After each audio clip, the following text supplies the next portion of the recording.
Madam. So శాంతి madam, average check ఎంత maintain అవుతుంది madam? అంటే 58 plus. So very fantastic. So చూడండి లీడర్, మీరు ఎగ్జాంపుల్ మేడం నేను చూడొచ్చు.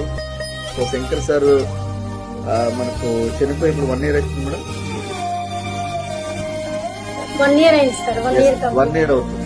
సో చూడండి లీడర్, మాకు పనిచేసే వ్యక్తి ఆయన సారు మనకు ఆయన ఒక షాప్ మెయింటైన్ చేస్తారు. షాప్ లో వచ్చే ఇన్కమ్ ఆటోమేటిక్ ఆగిపోయింది.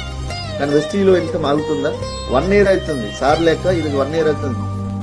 బిజినెస్ సార్ చేసినప్పుడు 1 lakh ఇన్కమ్ వచ్చేది. యావరేజ్ ఇప్పుడు 50 నుంచి 70,000 మెయింటైన్ అవుతుంది. యావరేజ్ ఇన్కమ్ 57, కానీ హైయెస్ట్ కూడా 70,000-80,000 కూడా వస్తుందంటే ఒకసారి ఆలోచించండి. ఒక మాట సార్, లీడర్స్ ఇక్కడ కొత్త వారు ఎవరైనా ఉండొచ్చు, కానీ ఈ రోజు నేను భూమి పైన ప్రాణాలతో ఉన్నా అంటే కారణం వెస్టేజ్ అండ్ విన్నింగ్. నాకేం పనులు రావు, ఏం చేయాలో తెలియదు, 2 పాపలు. కానీ ఈ రోజు నా పిల్లలు చదివించగలుగుతున్నా, ప్రతిదీ నేను చేయగలుగుతున్నా అంటే కారణం that is power of wastage. Wastage లో ఉన్న ఇలా మా పిల్లలతో నేను ప్రాణాలతో ఉన్నా.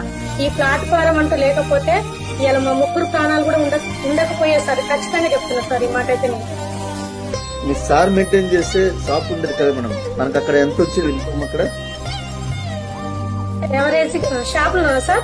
అవును మేడం, షాప్ లో అన్ని ఖర్చులు పోను ఒక 20,000 వచ్చాయి సార్. అన్ని ఖర్చులు 20,000 అక్కడి నుంచి ఏమైనా వస్తుందా మేడం ఇప్పుడు? ఏం లేదు సార్, అక్కడ సార్ చనిపోయినాక అసలు రూపాయి కూడా లేదు. అక్కడ 1 రూపీ కూడా మనకు వచ్చింది లేదు. ఎస్, చూడండి ఒకసారి లీడర్స్ సార్ యొక్క సార్ యొక్క జీవితం ఒకసారి ఆదర్శం చూడండి. మనం అన్ని రోజులు అన్ని మన కంట్రోల్లో ఉండవు, ఏ రోజు ఎప్పుడు ఏం జరుగుతుందో చెప్పలేము.